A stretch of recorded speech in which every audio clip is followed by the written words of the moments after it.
ನಿನ್ನೆ ಅರಮನೆಯ ಬಳಿ ಮುಂಭಾಗದಲ್ಲಿ ಸ್ಫೋಟ ಆಯಿತು. ಅದು ಬಲೂನ್ ತುಂಬುವಂತ ಹೀಲಿಯಂ ಗ್ಯಾಸ್ ಸಿಲಿಂಡರ್ ಬ್ಲಾಸ್ಟ್ ಆಗಿತ್ತು. ಇದರ ಪರಿಣಾಮವಾಗಿ ಸ್ಥಳದಲ್ಲೇ ಓರ್ವ ಸಾವನ್ನಪ್ಪುತ್ತಾರೆ. ಇನ್ನುಳಿದಂಥವ್ರು ಗಾಯಗಳಾಗುತ್ತೆ. ಅವ್ರನ್ನ ಆಸ್ಪತ್ರೆಗೆ ದಾಖಲು ಮಾಡ್ತಾರೆ. ಅದರಲ್ಲಿ ಇವತ್ತು ಮತ್ತೋರ್ವ ಮಹಿಳೆ ಕೂಡ ಸಾವನ್ನಪ್ಪಿದ್ದಾರೆ. ಒಟ್ಟು ಇಲ್ಲಿಯವರೆಗೂ ಇಬ್ಬರು ಸಾವನ್ನಪ್ಪಿದ್ದಾರೆ. ಇನ್ನುಳಿದಂಥ ಗಾಯಾಳುಗಳು ಈಗಾಗಲೇ ಪರಿಸ್ಥಿತಿ ಹೇಳುತ್ತಿರದ್ದಾಗಿದೆ ಅಂತಿದ್ದಾರೆ. ತನಿಖೆ ಮಾತ್ರ ಬೇರೆ ಬೇರೆ ಆಯಾಮಗಳಲ್ಲಿ ತನಿಖೆಯನ್ನ ಮಾಡ್ತಾ ಇದ್ದಾರೆ. ಕಾರಣ ಬೇರೆ ಅನುಮಾನಗಳು ಇದೆಯಾ ಅನ್ನೋ ರೀತಿಯಲ್ಲಿ.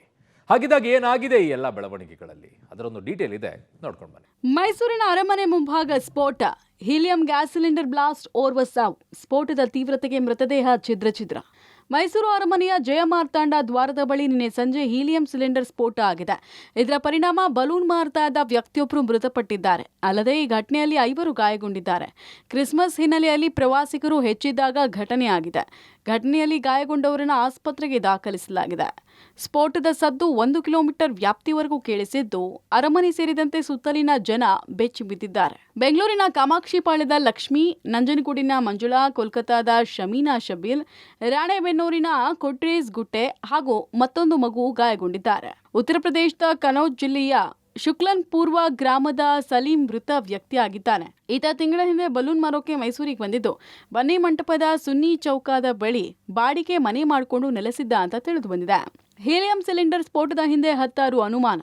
ಬ್ಲಾಸ್ಟ್ ಬಗ್ಗೆ ಪ್ರತ್ಯಕ್ಷದರ್ಶಿಗಳಿಂದ ಸ್ಫೋಟಕ ಮಾಹಿತಿ. ಮೈಸೂರಿನ ಅರಮನೆ ಮುಂಭಾಗ ಸ್ಫೋಟ ಪ್ರಕರಣಕ್ಕೆ ಸಂಬಂಧಪಟ್ಟಂತೆ ಹೀಲಿಯಂ ಗ್ಯಾಸ್ ಸಿಲಿಂಡರ್ ಸ್ಫೋಟದ ಹಿಂದೆ ಹಲವು ಅನುಮಾನ ಮೂಡಿದೆ. ಬಲೂನ್ ಮಾರಾಟಗಾರರ ಮೇಲೆ ನಾನಾ ಅನುಮಾನ ಶುರುವಾಗಿದೆ. 1 ತಿಂಗಳ ಹಿಂದಷ್ಟೇ ಮೈಸೂರಿಗೆ ಬಂದಿದ್ದ ಸಲೀಂ ನಿನ್ನೆಯೇ ಮೊದಲ ಬಾರಿಗೆ ಅರಮನೆಯ ಬಳಿ ಬಲೂನ್ ಮಾರಾಟ ಮಾಡೋಕೆ ಬಂದಿದ್ದ. ಸ್ಫೋಟಕ್ಕೆ ಅರ್ಧ ಗಂಟೆ ಮುಂಚೆಯಷ್ಟೇ ಅರಮನೆ ಬಳಿ ನಿಂತಿದ್ದ ಜಯಮಾರ್ತಾಂಡ ಗೇಟ್ ಬಳಿ ಬಂದ ಕೆಲವೇ ಕ್ಷಣಗಳಲ್ಲಿ ಸ್ಫೋಟ ಉಂಟಾಗಿದೆ. ಆತ ಅರಮನೆ ಮುಂಭಾಗ ಯಾವತ್ತೂ ಬಲೂನ್ ಮಾರ್ತಾ ಇರಲಿಲ್ಲ ಅಂತ ಪ್ರತ್ಯಕ್ಷದರ್ಶಿ ಹೇಳಿದ್ದಾರೆ. ಜೊತೆಗೆ ನಿನ್ನೆಯೂ ಆ ಸ್ಥಳದಲ್ಲಿ ಆತ ನಿಂತಿರಲಿಲ್ಲ ಅಂತ ಪ್ರತ್ಯಕ್ಷದರ್ಶಿ ಮಾಹಿತಿ ಕೊಟ್ಟಿದ್ದಾರೆ. ಸರ್, ನಾನು ಇಲ್ಲೇ ಇದೆ, ಸ್ಪಾಟಲ್ಲಿ ಇದೆ ಸರ್. ನಾನು ಗೈಡ್ ಮಾಡೋದು. ನಾನು ಆಕ್ಚುಲಿ ಗೈಡ್ ಮಾಡಬೇಕು. ಇಲ್ಲಿ ನಿಂತಿದೆ, ಈ ಸ್ಪಾಟಲ್ಲಿ ಇಲ್ಲೇ ಒಳಗಡೆ ಇಲ್ಲಿ ನಿಂತಿದೆ. ಇಲ್ಲಿ ನಿಂತಿರ್ಬೇಕಾದ್ರೆ ಅವನು ಆ ಕಡೆಯಿಂದ ಬರ್ತಿದ್ದೆ. ಅಲ್ಲಿ ಒಂದು 5-6 ಜನ ಹೋಯ್ತಿದ್ರು. ಮಗು ಗ್ಯಾಸ್ ಏನೋ ನಂಗಾಯ್ತು. ಅವ್ರ ಹತ್ರ ಹಿಂಗೆ ಹೋದ್ರು ಅಷ್ಟೇ. ಅವ್ನು ಮುಂದೆ ಪಾಸ್ ಆಯ್ತಿದ್ದ. ಅವನು ಆ ಕಡೆ ರೋಡಲ್ಲಿ ಬರ್ತಾ ಇದ್ದ. ಅವನು ಅಲ್ಲಿ ಬ್ಲಾಸ್ಟ್ ಆಗಿತ್ತು ಸರ್. ಅದು ಅವನು ಪ್ಯಾಲೇಸ್ ಮುಂದ್ಗಡೆ ನಿಂತಿಲ್ಲ. ಇಲ್ಲ ಸರ್, ಅವನು ಇಲ್ಲಿ ವ್ಯಾಪಾರದವನೇ ಅಲ್ಲ. ಅವನು ಇಲ್ಲಿ ಅವನಲ್ಲ, ಅವನು ಹೊರಗಡೆ ಅಲ್ಲಿ ಇಲ್ಲಿ ಮಾರೋನ. ಅವನು ಸಲೀಂ ಜೊತೆ ವಾಸವಿದ್ದ ಇಬ್ಬರ ವಿಚಾರಣೆ. ಲಾಡ್ಜ್ ಮುಂಭಾಗದಲ್ಲಿ ನಿಂತಿರುವ 2 ಸೈಕಲ್. ಮೈಸೂರು ಅರಮನೆ ಬಳಿ ಹೀಲಿಯಂ ಸಿಲಿಂಡರ್ ಸ್ಫೋಟಕ್ಕೆ ಸಂಬಂಧಪಟ್ಟಂತೆ ಸಲೀಂ ಜೊತೆ ವಾಸ ಇದ್ದ ಇಬ್ಬರನ್ನ ಪೊಲೀಸರು ವಶಕ್ಕೆ ಪಡ್ಕೊಂಡು ವಿಚಾರಣೆ ನಡೆಸ್ತಾ ಇದ್ದಾರೆ. ಈ ಇಬ್ಬರು ಸಲೀಂ ಜೊತೆ ಬಲೂನ್ ಮಾರಾಟಕ್ಕೆ ಉತ್ತರ ಪ್ರದೇಶದಿಂದ ಬಂದಿದ್ದು, ಪ್ರತಿದಿನ ಸಲೀಂ ಜೊತೆ ಇಬ್ಬರು ಬಲೂನ್ ಮಾರಾಟ ಮಾಡ್ತಾ ಇದ್ರು. ನಿನ್ನೆ ಸಲೀಂ ಮಾತ್ರ ಬಲೂನ್ ಮಾರಾಟ ಮಾಡೋಕೆ ಹೋಗಿದ್ದು, ಉಳಿದ ಇಬ್ಬರು ನಿನ್ನೆ ಲಾಡ್ಜ್ನ ರೂಮ್ನಲ್ಲೇ ಇದ್ರು. ಈ ಬಗ್ಗೆ ಪೊಲೀಸರಿಂದ ತನಿಖೆ ಆರಂಭ ಆಗಿದೆ. ಇನ್ನು ಲಾಡ್ಜ್ ಮುಂಭಾಗದಲ್ಲೇ 2 ಸೈಕಲ್ಗಳು ನಿಂತಿದ್ದು, ಪೊಲೀಸರು ಪರಿಶೀಲನೆ ನಡೆಸಿದ್ದಾರೆ. ಬಲೂನ್ಗೆ ತುಂಬುವ ಹೀಲಿಯಂ ಗ್ಯಾಸ್ ಸಿಲಿಂಡರ್ ಸ್ಫೋಟ ಪ್ರಕರಣವನ್ನು ಕೇವಲ ಅಷ್ಟಕ್ಕೆ ಸೀಮಿತವಾಗಿ ಮೈಸೂರು ಪೊಲೀಸರು ನೋಡ್ತಾ ಇಲ್ಲ. ಪ್ರಕರಣವನ್ನು ಬೇರೆ ಬೇರೆ ಆಯಾಮಗಳಲ್ಲಿ ತನಿಖೆ ಮಾಡುವಂಥ ಕೆಲಸವನ್ನು ಪೊಲೀಸರು ಮಾಡ್ತಾ ಇದ್ದಾರೆ. ಪ್ರಮುಖವಾಗಿ ಪ್ರಕರಣದಲ್ಲಿ ಘಟನೆಯಲ್ಲಿ ಮೃತಪಟ್ಟಿರುವಂತಹ ಸಲೀಂನ ಹಿನ್ನೆಲೆ ಏನು ಅನ್ನುವಂಥದ್ದು ಬಹಳ ಮುಖ್ಯ ಆಗುತ್ತೆ. ಸಲೀಂ ಮೈಸೂರಿಗೆ ಬಂದಂಥದ್ದು ಯಾವಾಗ, ಸಲೀಂನ ಹಿನ್ನೆಲೆ ಏನು ಮತ್ತು ಆತ ಯಾವ ವ್ಯಾಪಾರವನ್ನು ಮಾಡ್ತಾ ಇದ್ದ, ಇವೆಲ್ಲದೂ ಕೂಡ ಪ್ರಕರಣಕ್ಕೆ ಬಹಳ ಮುಖ್ಯವಾಗ್ತವೆ. ಈ ನಿಟ್ಟಿನಲ್ಲೇ ಪೊಲೀಸರು ತನಿಖೆಯನ್ನು ಆರಂಭ ಮಾಡಿರುವಂಥದ್ದು ಮತ್ತು ಇಡೀ ಸ್ಫೋಟ ಪ್ರಕರಣವನ್ನು NIA ಕೂಡ ಗಂಭೀರವಾಗಿ ಪರಿಗಣಿಸಿದ್ದು, ಅದಕ್ಕೆ ಸಂಬಂಧಪಟ್ಟಂತಹ ಕೆಲವೊಂದಿಷ್ಟು ಮಾಹಿತಿಗಳನ್ನು ಕೂಡ NIA ಈಗಾಗಲೇ ಪಡೆದುಕೊಂಡಿದೆ. ಹೀಲಿಯಂ ಸಿಲಿಂಡರ್ ಸ್ಫೋಟ ಪ್ರಕರಣ, ಸ್ಫೋಟದ ತನಿಖೆ ನಡೆಸಲಿರುವ NIA. ಇನ್ನು ಪ್ರಕರಣವನ್ನು ವಿವಿಧ ಆಯಾಮದಲ್ಲಿ ಪೊಲೀಸರು ತನಿಖೆ ಶುರು ಮಾಡಿದ್ದಾರೆ. ಮೃತ ಸಲೀಂ 1 ತಿಂಗಳ ಹಿಂದಷ್ಟೇ ಮೈಸೂರಿಗೆ ಬಂದಿದ್ದ. ಕಳೆದ 15 ದಿನಗಳಿಂದ ಮೈಸೂರು ನಗರದ ವಿವಿಧ ಬಡಾವಣೆಗಳಲ್ಲಿ ಗ್ಯಾಸ್ ಬಲೂನ್ ಮಾರ್ತಿದ್ದ. ನಿನ್ನೆಯಷ್ಟೇ ಅರಮನೆ ಸುತ್ತ ಗ್ಯಾಸ್ ಬಲೂನ್ ಮಾರಾಟ ಶುರು ಮಾಡಿದ್ದ. ಘಟನೆ ನಡೆಯುವ 3/4 ಗಂಟೆ ಮುಂಚೆ ಸಲೀಂ ಅರಮನೆ ಸುತ್ತ ಮಾರಾಟ ಶುರು ಮಾಡಿದ್ದ ಅನ್ನೋದು ಗೊತ್ತಾಗಿದೆ. ಕೆಲ ದಿನಗಳ ಹಿಂದಷ್ಟೇ ಸಲೀಂ ಅರಮನೆ ಒಳಗೆ ಹೋಗಿ ಫೋಟೋ ತೆಗೆಸಿಕೊಂಡಿದ್ದ. ಇದು ಯಾವ ದಿನ, ಯಾರ್ಯಾರು ಅರಮನೆ ನೋಡೋಕೆ ಹೋಗಿದ್ರು ಎಂಬ ಬಗ್ಗೆ ತನಿಖೆ ನಡೀತಾ ಇದೆ. ಸಲೀಂ ಮೈಸೂರಿನಲ್ಲಿ ಬೇರೆ ಏನೇನು ಕೆಲಸ ಮಾಡ್ತಾ ಇದ್ದ, ಅವರಿಗೆ ಗ್ಯಾಸ್ ಸಿಲಿಂಡರ್ ಆಪರೇಟಿಂಗ್ ಮಾಡೋಕೆ ಬರ್ತಾ ಇತ್ತಾ ಇಲ್ವಾ, ಹೀಗೆ ಬೇರೆ ಬೇರೆ ಆಯಾಮದಲ್ಲಿ ತನಿಖೆ ಚುರುಕಾಗಿದೆ. ರಾಷ್ಟ್ರೀಯ ಭದ್ರತಾ ತನಿಖಾ ತಂಡ ಕೂಡ ಸ್ಫೋಟದ ಪ್ರಕರಣವನ್ನ ವರದಿ ತರಿಸಿಕೊಂಡಿದೆ. ಒಂದು ಟೀಮ್ ಘಟನಾ ಸ್ಥಳಕ್ಕೂ ಕೂಡ ಬರಲಿದೆ. ಮೈಸೂರು ಪೊಲೀಸರು ಈ ಸ್ಫೋಟ ಪ್ರಕರಣವನ್ನು ಬೇರೆ ಬೇರೆ ಎಲ್ಲ ಆಯಾಮಗಳಲ್ಲೂ ಕೂಡ ತನಿಖೆಯನ್ನು ಆರಂಭವನ್ನು ಮಾಡಿದ್ದಾರೆ. ಯಾವ ಅನುಮಾನಗಳು ಬಂದರೂ ಕೂಡ ಅದಕ್ಕೆ ತಕ್ಕಂಥ ತನಿಖೆಯನ್ನು ಕೂಡ ಶುರು ಮಾಡಿದ್ದಾರೆ. ಈ ಮೂಲಕವಾಗಿ ಈ ಸ್ಫೋಟ ಪ್ರಕರಣ ಮೇಲ್ನೋಟಕ್ಕೆ ಅಂದುಕೊಂಡಷ್ಟೇ ಸುಲಭವಾಗಿ ಇದ್ರೂ ಕೂಡ ಅದರ ಆಚೆಗೆ ಬೇರೆ ಇನ್ನೇನಾದರೂ ಇರ್ಬೋದಾ ಅನ್ನುವಂಥದ್ದು ಪೊಲೀಸರಿಗಿರುವಂಥ ಅನುಮಾನಗಳು. ಆ ಅನುಮಾನಗಳನ್ನು ಬಗೆಹರಿಸಿಕೊಳ್ಳುವಂತಹ ನಿಟ್ಟಿನಲ್ಲಿ ಈಗ ಪೊಲೀಸ್ನವರು ತನಿಖೆ ಚುರುಕನ್ನು ಪಡ್ಕೊಂಡಿರುವಂಥದ್ದು. ಸ್ಫೋಟದಲ್ಲಿ ಗಾಯಗೊಂಡಿದ್ದ ಲಕ್ಷ್ಮಿ ಸ್ಥಿತಿ ಗಂಭೀರ. ಸ್ಫೋಟದ ತೀವ್ರತೆಗೆ ಹೊರಬಂದ ಲಕ್ಷ್ಮಿ ಕರಳು. ಮೈಸೂರು ಅರಮನೆ ಬಳಿ ಹೀಲಿಯಂ ಸಿಲಿಂಡರ್ ಸ್ಫೋಟದ ತೀವ್ರತೆಯಿಂದಾಗಿ ಲಕ್ಷ್ಮಿ ಅನ್ನೋರು ಗಂಭೀರವಾಗಿ ಗಾಯಗೊಂಡಿದ್ದಾರೆ. ಸದ್ಯ ಕೆಆರ್ ಆಸ್ಪತ್ರೆಯಲ್ಲಿ ಗಾಯಾಳು ಲಕ್ಷ್ಮಿಗೆ ಚಿಕಿತ್ಸೆ ನೀಡಲಾಗ್ತಾ ಇದೆ. ಸ್ಫೋಟದ ತೀವ್ರತೆಗೆ ಲಕ್ಷ್ಮಿ ಕರಳು ಹೊರಬಂದಿದ್ದು ವೈದ್ಯರು ಚಿಕಿತ್ಸೆ ಕೊಡ್ತಾ ಇದ್ದಾರೆ.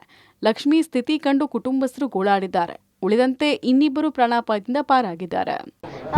ಪಾಪುಗೆ ನಂಗೆ ಚೂರು ಏಟಾಯಿತು, ನಮ್ಮ ಅತ್ತೆಗೆ ಇಲ್ಲಿ ಕತ್ತೇಟಾಯಿತು, ಅಮ್ಮಂಗೆ ಕೈ ಎತ್ತಾಗತ್ತೆ. ನಿಮ್ಮ ಅತ್ತೆ ಹೆಸರೇನು? ಅತ್ತೆ ಹೆಸರೇನು? ರಂಜಿತ್. ರಂಜಿತ್ ಅಂತ. ಅವ್ರು ಹೆಂಗವ್ರೆ? ಅವ್ರ ಕತ್ತೆ ಏಟಾಗತ್ತೆ, ಅವ್ರು ಬೇರೆ ಹಾಸ್ಪಿಟಲ್ಗೆ ಸೇರ್ಸೋರೆ. ನಮ್ಮಮ್ಮ ಇಲ್ಲಿ ಇದ್ದಾರೆ. ಹೆಂಗವ್ರು ಮಾತಾಡ್ದ ಅವಾಗ ಆದ್ಮೇಲೆ? ಮಾತಾಡೋಕ್ಕಾಗಲಿಲ್ಲ, ನಮ್ಮನ್ನ ಹೋಗೋಕ್ಕೆ ಬಿಡಲಿಲ್ಲ.